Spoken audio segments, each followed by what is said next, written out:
Bismillahirrahmanirrahim. Assalamualaikum warahmatullahi wabarakatuh. Alhamdulillahirabbil alamin. Wassalatu wassalamu ala asrofil anbiya'i wal mursalin wa ala alihi wa sahbihi ajmain. La haula wa la quwwata illa billahil aliyyil azim. Amma ba'du. Hadratul muhtaramin, para alim, para ulama, para ustaz, ustazah, para kiai yang terhormat, Bapak Manubara yang adalah wakil kita untuk wilayah Dapil Tampo ini, yang kami hormati panjenenganipun Bapak Kepala Kampung Daipuri Arso 3, yang kami muliakan Bapak Ustadz Mainuddin mesti orang Jawa ngomong dewek lah. Yang saya banggakan grup Manalis Asyafaat dari Koya Barat. Bapak Ibu dan hadirin yang dirahmati Allah SWT, janjinya saya lebih senang dipanggil penceramah saja sedikit. Sebab kalau dipanggil wakil bupati berat. Berat itu nyumbang. Ini musulannya lumut.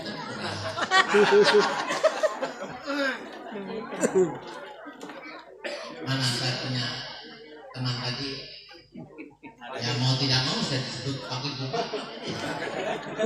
Mana Pak Mainuddin? Ada itu, Pak. Ada. Ada Pak Ustaz. Naik, Pak. Naik, Mas Karham mana? Mau difoto, Pak. Mainuddin masuk. Saya Mana saya punya ajudan ya? Ada nih sebelah. Itu datang. Punya uang? Naik, Pak. Monggo. Naik, Pak. Berdarah. Alan nitip nggak kotak amal guys. Buat tunggu siap dulu.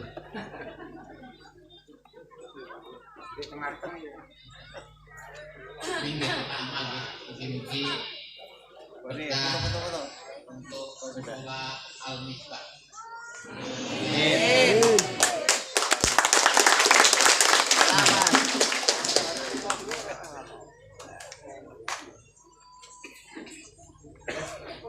Ibu bapak, selawat dan taslim kita sanjungkan kepada tauladan kita Nabi besar Muhammad Sallallahu Alaihi Wasallam.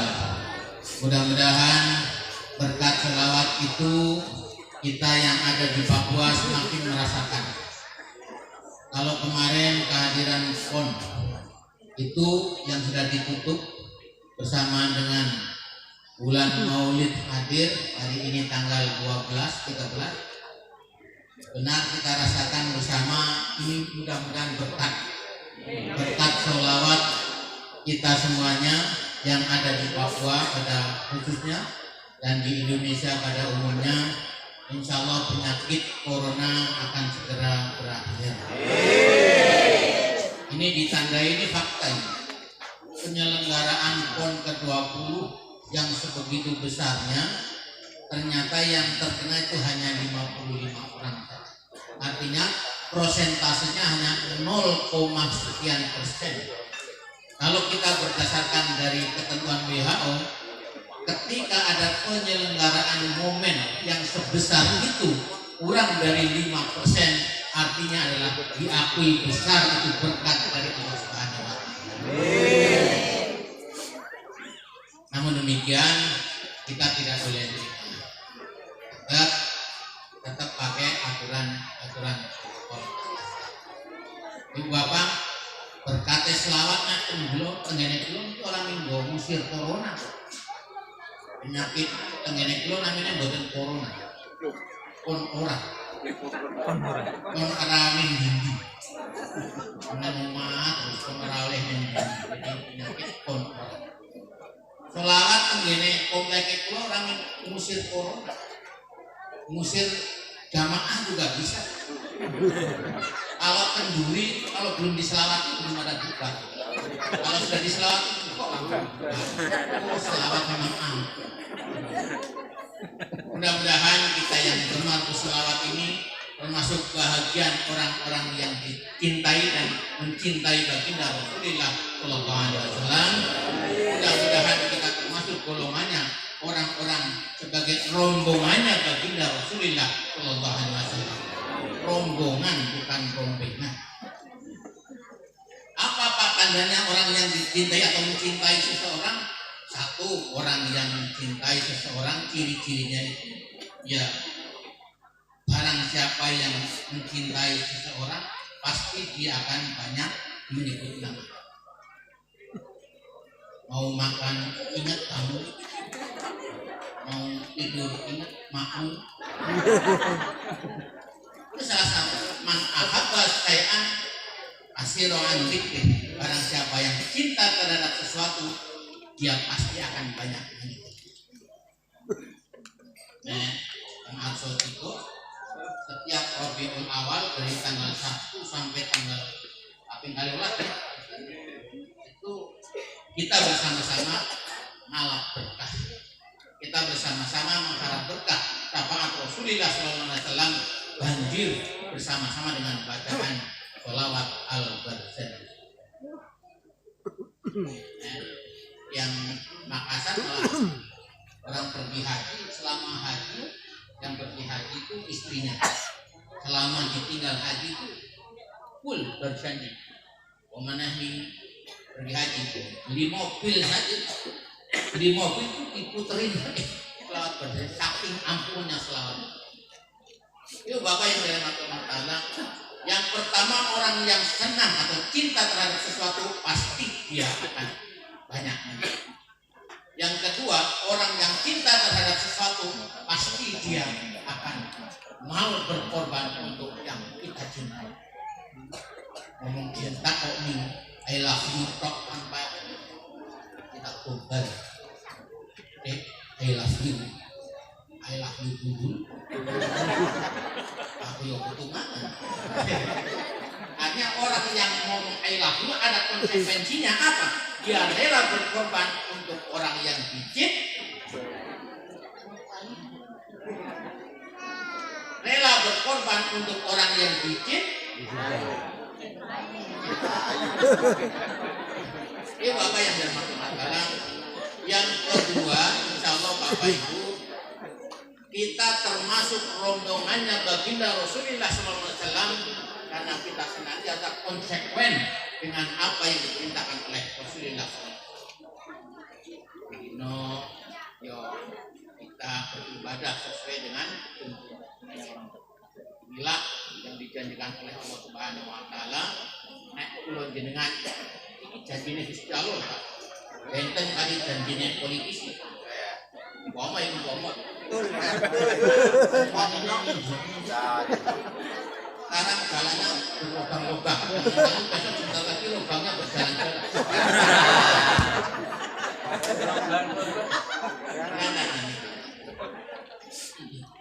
Iya Bapak. Nek janjine Gusti Allah pasti tidak ada menceng-menceng sedikit. Enten kali politisi. Pemenang pilkada. Nanti tuh bedanya pilkada sama pilkada. Katanya kalau pilkada kalau lupa jadi, kalau pilkada kalau jadi lupa. Hanya kepala. Ibu Pak, aku yo isin dana. Kamu orang di sini aku seneng. Tapi saya yakin jadi palsu. Allah itu memberikan pahala kepada seseorang sesuai dengan kadar perjuangan. Semakin berat satu perjuangan, semakin besar pahalanya. Semakin berat rusak jalannya, semakin besar pahala.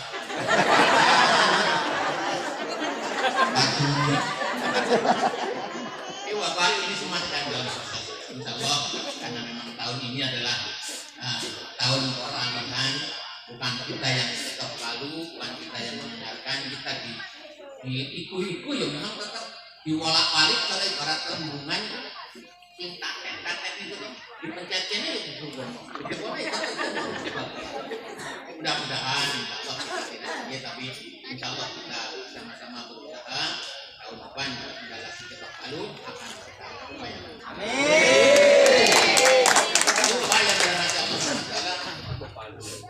Allah Subhanahu wa taala berjanji berkaitan dengan Rasulullah sallallahu alaihi wasallam ini apa Pak jadinya? Muhammadur Rasulullah. Kalau saya nggih waktu saat dengan diparingi rahmat ketepatan. Mau Pak kalau ini nonton Pak Presiden atau yang kalau ini Pak Wakil Presiden rawuh tenggene Jayapura. Lah kok kita diperkenankan menjadi rombongannya Pak Wakil Presiden, bayangkan saja. Atau sing rawuh tenggene Sultan ini. Lah usulnya ini.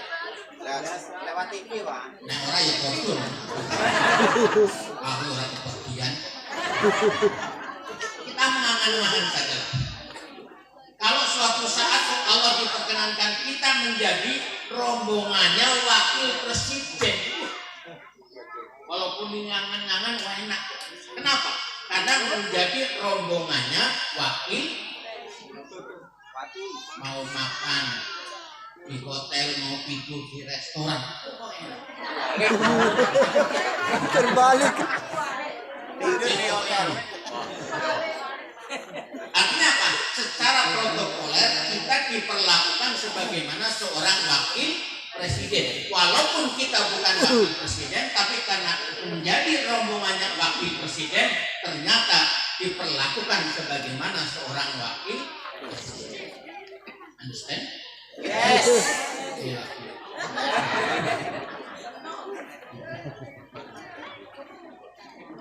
Ibu bapak, masalahnya ternyata tidak semua penonton itu bisa diperkenankan untuk menjadi wakil presiden, jadi rombongannya wakil presiden. Jadi ternyata untuk menjadi rombongan wakil presiden juga ada kriterianya. Apa Pak kriterianya? Jelas orang itu bukan teroris, saya jamin. Kalau teroris saya jamin nggak bisa. Kenapa? Itu bukan rombongan yang saya katakan, itu rombongan. Dia punya dedikasi, punya loyalitas, punya jati diri yang jelas. Loyalitas, jati diri, semuanya itu adalah yang namanya identitas. Jadi untuk menjadi rombongannya wakil presiden, ternyata dituntut orang itu harus punya identitas. Itu Bapak, ini sami kula jenengan muga-muga dados rombonganipun baginda Rasulullah sallallahu alaihi wasallam. Kita insyaallah nanti akan diakui sebagai rombongannya Rasulullah sallallahu alaihi wasallam. Insyaallah kita enak. Walaupun kita bukan nabi, tapi karena menjadi rombongannya nabi, insyaallah kita pun oleh Allah Subhanahu wa taala diperlakukan sebagaimana seorang nabi. Allahumma amin. Sing amine kenceng tak cuma mukur-mukur ini lipat keluar. Amin. Surah-surah. Amin. Kangge siarok nafas. Amin. Kangge ngopeng robaya. Amin. Saged kangge nambah. Amin. Mencewu saya ini. Kalau di depan itu maunya begini. Maksudnya ramahnya. Ibu bapak,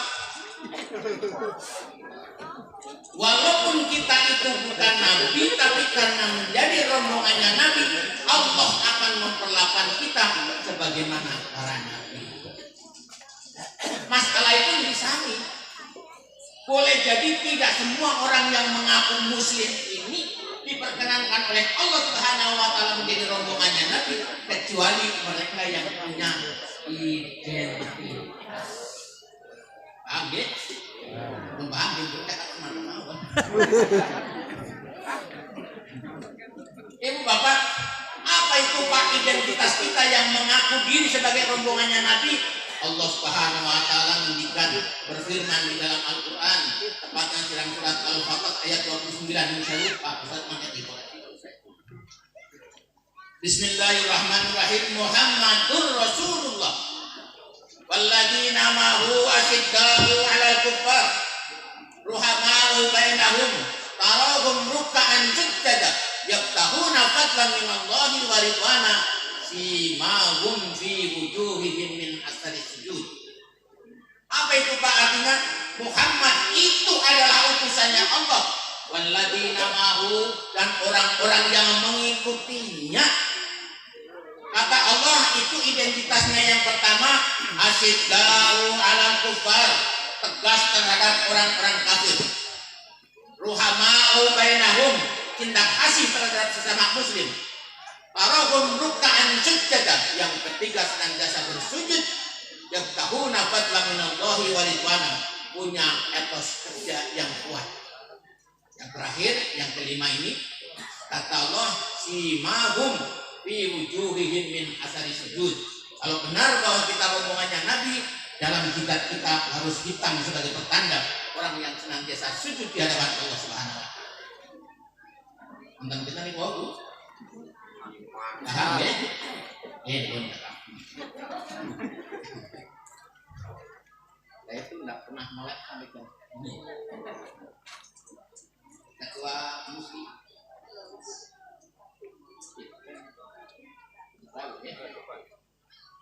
Saya lagi ada PR, terutama kaum milenial. Mana kaum milenial?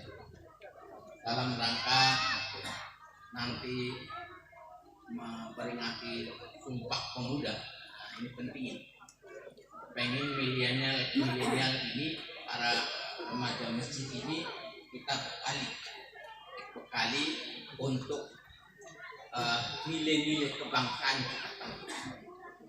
Kalau nanti kita selenggarakan sebelum tanggal 28, puncaknya nanti tanggal 28. Ibu Bapak yang dirahmati Allah Taala, asyidda'u 'alal kuffar, kita yang ngaku sebagai rombongannya Nabi, kata Allah dituntut, yaitu pertama orang itu harus tegas terhadap orang-orang kafir. Aku harus tegas Pak. Ketemu karo wong liya kae tak pupuk nang gone ngarepku Pak. Ibu Bapak, asyidda'u 'alal kuffar bukan berarti kita toki kita di hadapan kita, bukan.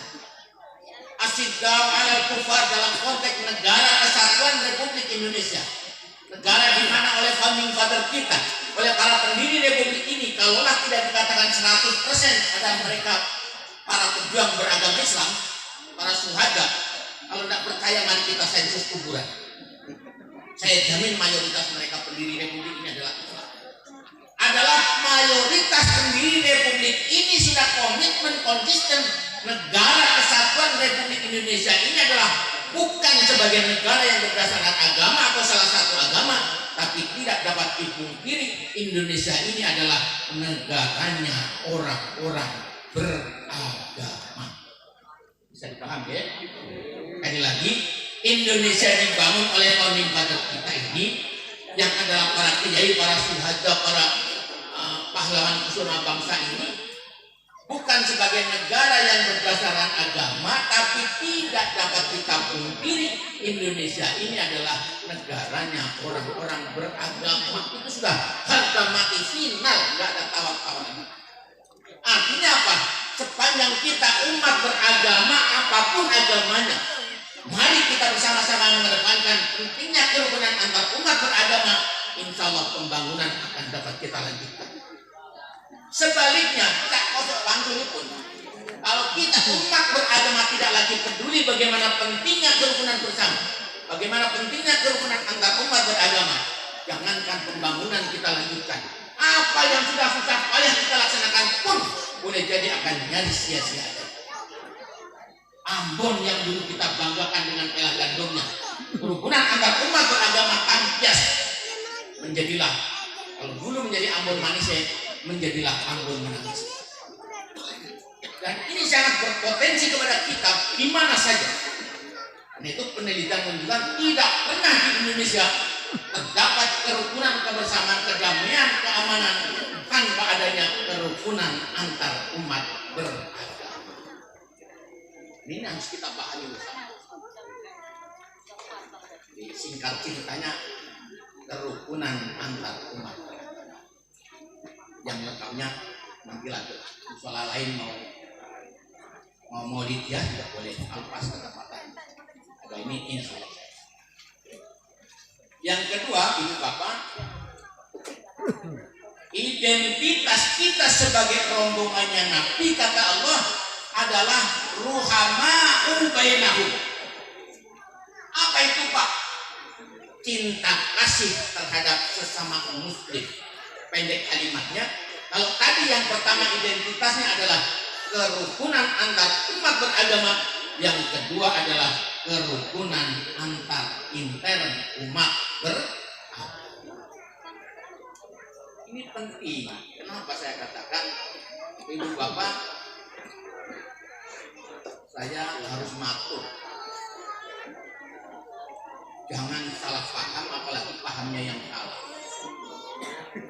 Sekarang ada bungkus ngakunya pesantren pendidikan Islam.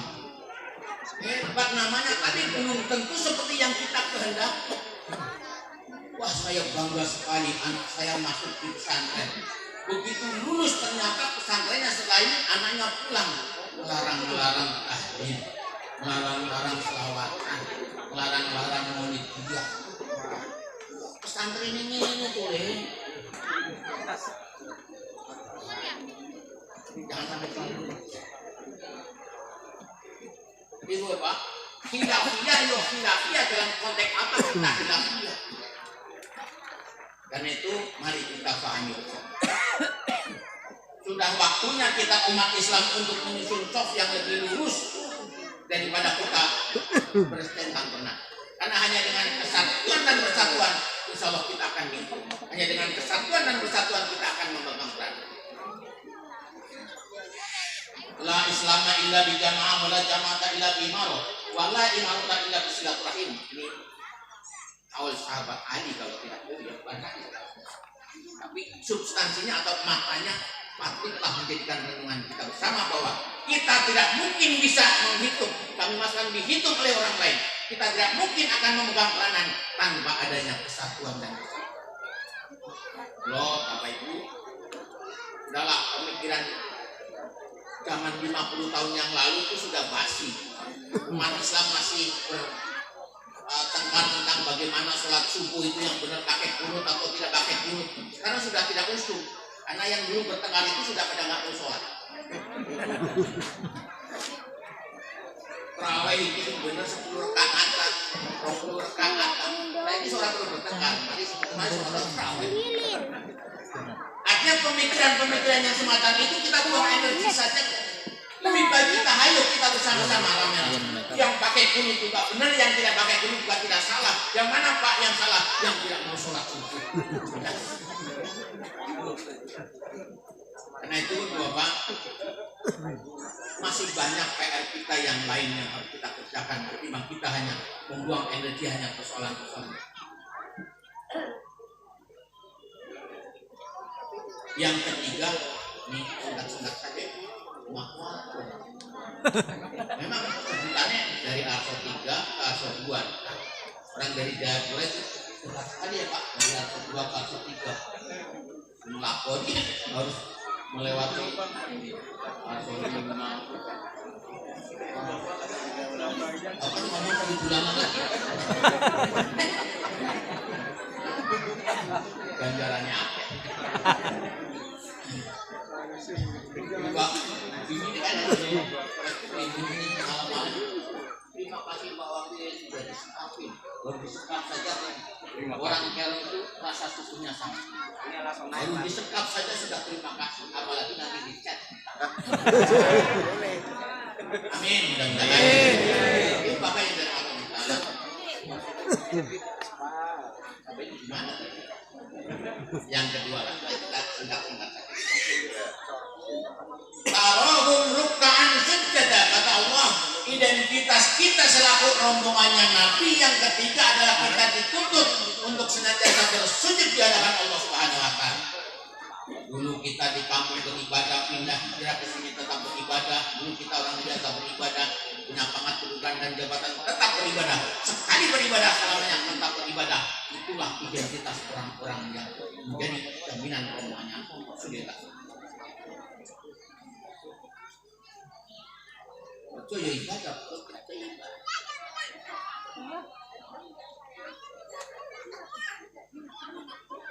Yattahuna fadlan minallahi wa ridwana. Identitas yang keempat Ibu Bapak, Islam kita selaku rombongannya Nabi dituntut oleh Allah Subhanahu wa taala, orang itu harus punya etos kerja yang kuat.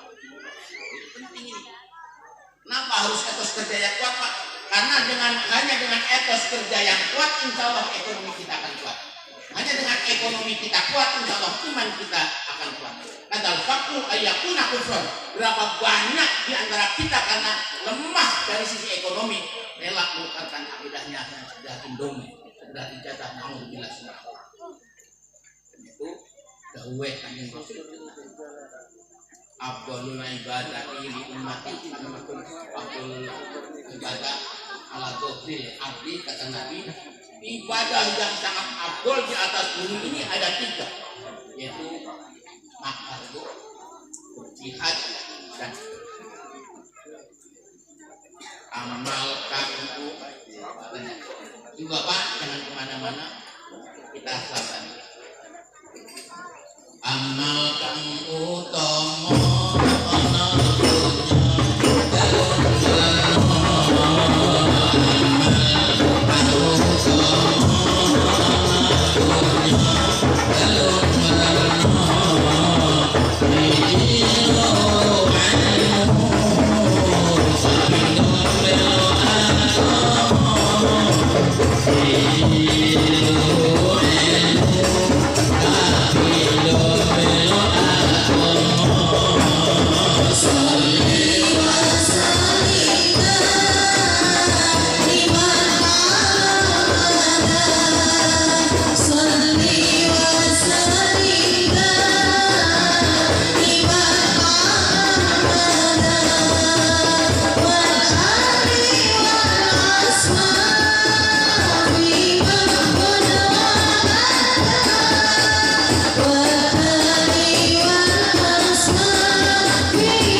nyanyinya bagus, tapi lebih bagus kalau saya nyanyi.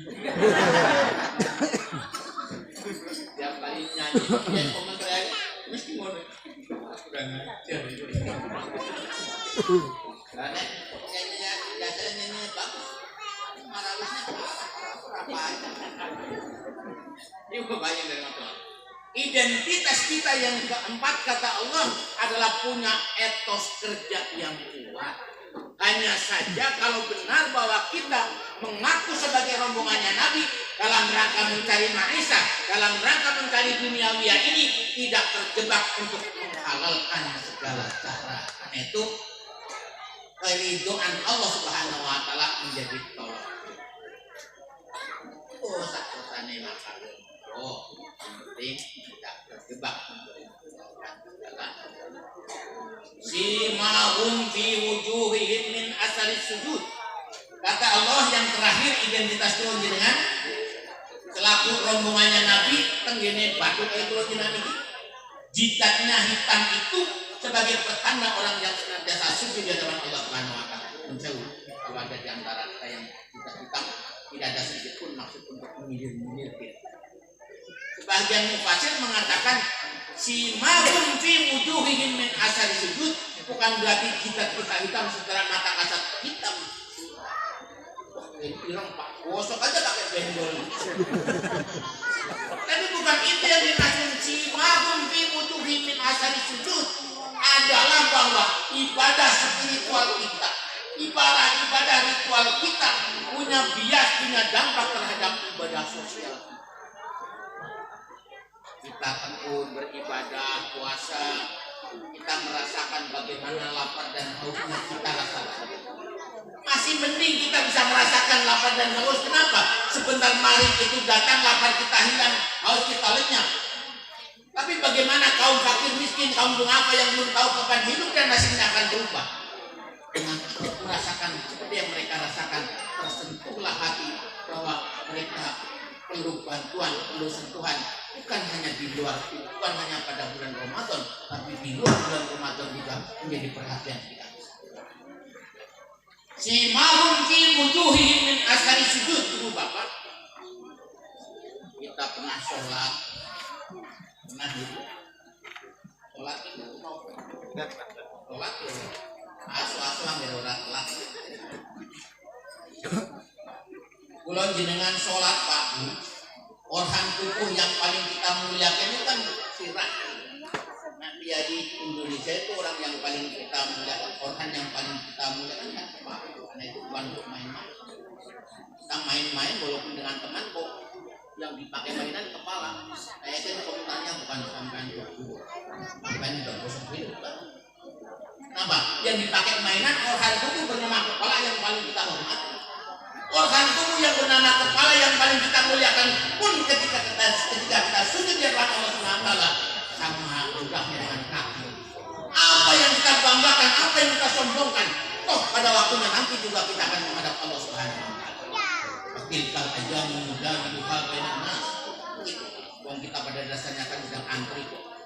Namanya giliran ya terserah dari sononya. Bapak duluan, saya belakangan juga boleh. Saya belakangan duluan itu tidak ada masalah. Tapi pasti tidak ingin mati yang jangan hidup. Takut mati lebih dari itu saja hidup. Itu harus. Ayo mau pilih yang mana? Ibu bapak, dan ternyata hidup itu bukan akhir dari perjalanan hidup manusia. Andai kata kok hidup akhir, kami maksudkan mati adalah akhir perjalanan hidup manusia, betapa Tuhan tidak adilnya. Dan geden dunia ini itu loh jenengan. Di dunia saja kadang-kadang kita berlaku kayak penjahit cepat mati, kayak pastor tidak panjang umur, kayak pendeta itu tidak ada. Jelas-jelas copet malah umurnya awet. Aku ngomong satu jadi tahu itu orang tahu nyakit itu orang tahu kita itu sakit, gue orang tahu bokeh, ngomong. Kalau kematian ini akhir perjalanan, oh ini Gusti Allah kurang adil. Berapa banyak di antara kita saksikan orang telah berbuat dolim, telah berbuat kejahatan, belum tentu dia mendapatkan balasan atas kedoliman kejahatannya, walaupun di dunia banyak pengadilan. Kadang untuk mendapatkan keadilan itu pun masih sulit dan perlu berjuang. Karena itu ibu bapak, kematian ternyata adalah awal dari kehidupan. Di mana Pak orang mengatakan barzakun? Pak Ustadz menerjemahkan barzakun artinya riben. Riben itu nopo ya? Kalau jenengan punya rumah berkaca riben, jenengan itu toh. Nah siang itu kan rumah berkaca riben, mobil yang berkaca riben, artinya apa Pak? Yang di dalam ngerti yang di luar, tapi yang di luar tidak ngerti apa yang tengah terjadi di dalam. di alam barzah, alam riben, bahwa orang tua kita di alam sana ngerti apa yang telah kita lakukan, tapi kita tidak tahu apa yang telah terjadi yang dialami oleh orang tua. Nah itu ibu bapak kan cerita tentang kematian di alam barzah. Baginda Rasulullah SAW pernah melukiskan dalam rangka orang menghadapi kematian yang dinamakan sakaratul maut. Andai kata dilukiskan seluruh air yang ada di lautan, seluruh air yang ada di sungai ditempatkan kepada orang yang tengah menghadapi sakaratul maut, tidak akan pernah mampu untuk mengurangi sakitnya orang sakaratul maut. Lalane sekarat pati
memastikan dengan Marabis juga menikmati keindahan alam balik Marabis.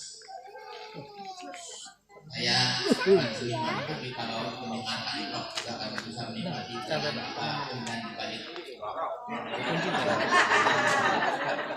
musik. Sama Dava ikut deh. Dava, oh ikut. Ini bapak yang dari Makonin Tanah.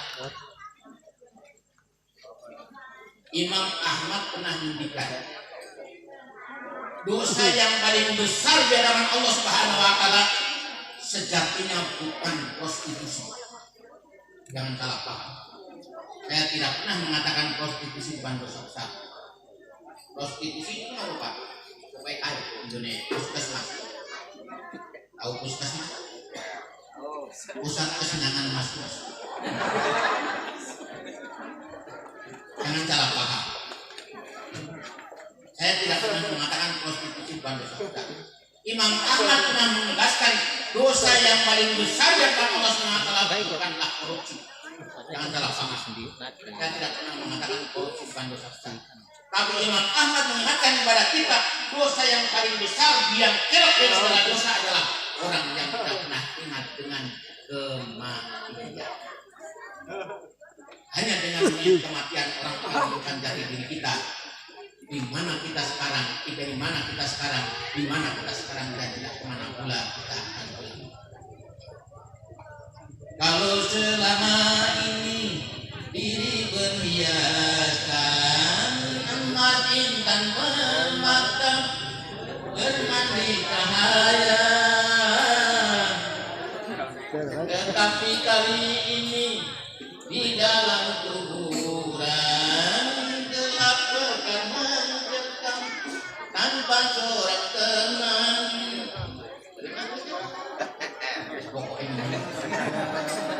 Ibu bapak dan itu marilah peringatan Maulid Nabi mengingatkan kepada kita senantiasa memperbanyak selawat, kita senantiasa menekuni apa yang diberitakan oleh Allah Subhanahu wa taala. Mudah-mudahan kita tergolong sebagaimana rombongannya Rasulullah sallallahu alaihi wasallam. Terima kasih atas segala perhatiannya, mohon maaf atas segala kekurangannya, untuk doanya, mohon perhatiannya dengan kiranya Pak Ustaz mengucapkan sekali lagi mereka memimpin kita dalam doa. Allahumma billahi min tarik. Assalamualaikum warahmatullahi wabarakatuh.